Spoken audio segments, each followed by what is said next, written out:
Welcome to the Slop Farm. Enjoy the video. You start by confirming software and power. Make sure your Airpods and device firmware are current and battery levels are above 20%. Next, pair and unpair quickly to reset the connection. This clears many transient volume glitches. Physically inspect the meshes, remove visible lint or wax with a soft, dry brush because blockages reduce volume. Once done, place Airpods back in the case. Close the lid for 10 seconds to force a quick reset and reconnect to test whether volume improves. You now examine software controls. Open the audio source and adjust the primary and app-specific volume sliders because some apps keep independent levels. Then toggle equalizer and spatial audio off to rule out processing that lowers perceived loudness.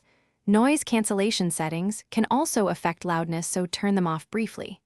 If sound's still low, perform a full Airpods reset in Bluetooth settings.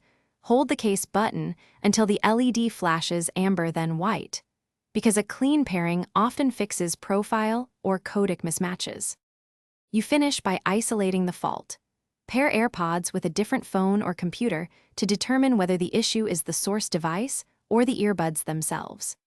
If one bud is consistently quieter, toggle accessibility audio / visual balance and try mono audio to confirm a hardware fault.